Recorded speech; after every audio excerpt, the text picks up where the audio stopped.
그 최상목 경제부총리께서 오늘 출석을 하시지 않으셔서요. 제가 처장님께 물을 수밖에 없습니다. 경제부총리는 정부조직법에 의해서 기획재정부 장관은요, 우리나라의 환율, 외환보유고, 대미 금융정책 등을 총괄하는 고위 정책 결정자입니다. 알고 계시죠? 네. 네. 최상목 경제부총리의 미국 30년 만기 국채 투자 현황을 보면 2023년도 정기재산 변동 신고 시에는 없었습니다. 경제수석 비서관 당시인데요. 그러다가 그해 말에 인사청문회를 합니다. 부총리 인사청문회를 하는데 그때 1억 7천만 원 정도의 미국 국채를 부유를 하고 있습니다. 그래서 그때 이게 문제가 되어서 부적절하다라고 하니까 여기에 대해서 이제 매도 약속을 하고 24년도 정기재산 변동 신고 시에는 없습니다. 그러니까 매도를 한 것으로 보입니다. 그게 아니라면 이제 그것은 이 자체 신고 자체가 문제가 있는 거겠죠. 그리고 나서 올해 또 3월 정기재산 변동 신고에서 1억 9,700여만 원, 그러니까 한 2억 원 정도 매입한 걸로 보이는데요.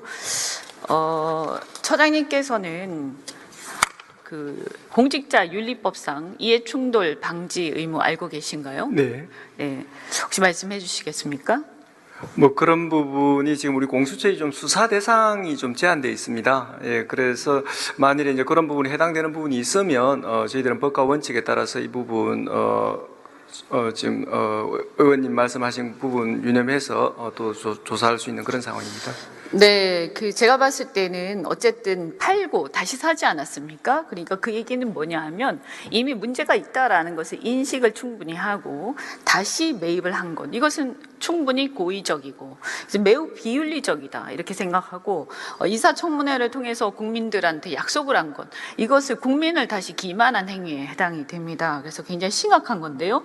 제가 하는 자료를 보니까 일반 국민들은 평균 해외 증권 투자 금액이 한 1,400만 원 정도밖에 되지 않습니다. 그런데 자산이 얼마나 많은지 모르겠지만 2억 원이라는 것은 매우 큰 금액인데요. 이 금액을 경제부총리가 이렇게 미국 국채에 30년 만기 미국 국채에 다 투자를 했다. 굉장히 큰 금액인데 어떻게 이렇게 많이 투자를, 그것도 ETF가 아니라 직접 투자를 했을까 이런 생각이 듭니다. 말씀드린 대로 환율, 외환보유고, 대미 금융정책 등을 총괄하고 있는데 작년에 우리 환율이 어땠습니까?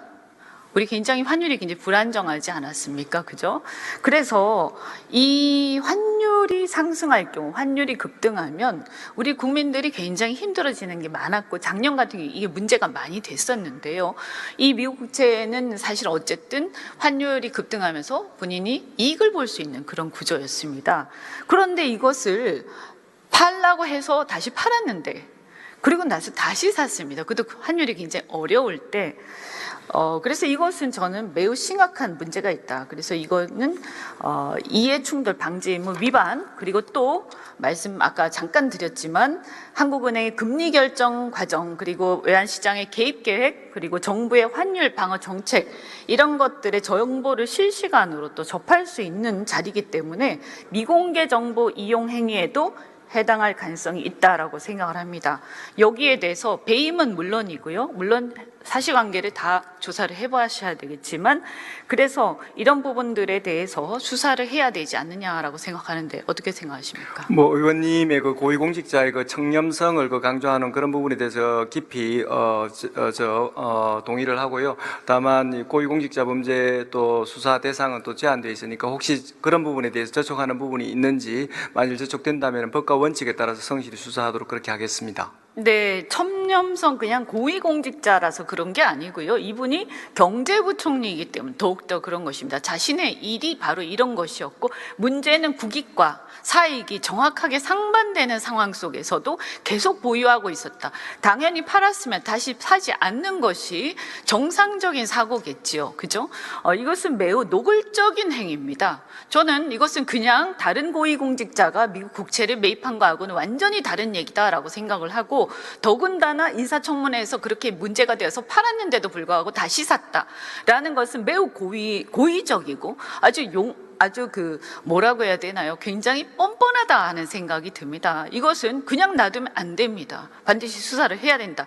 이렇게 생각하고 적어도 조사를 해서 문제가 없다라고 저는 문제가 없다라고 될 리가 없다고 생각합니다. 왜냐하면 공직자윤리법은 이거 실제로 이익을 얻었느냐 안 얻었느냐가 문제가 아니다. 그렇지 않습니까? 예, 그래서 공수처의 수사 대상이 맞다면 응당 수사를 하셔야 됩니다. 네, 의원님 말씀 유념하겠습니다. 네, 들어가셔도 좋습니다.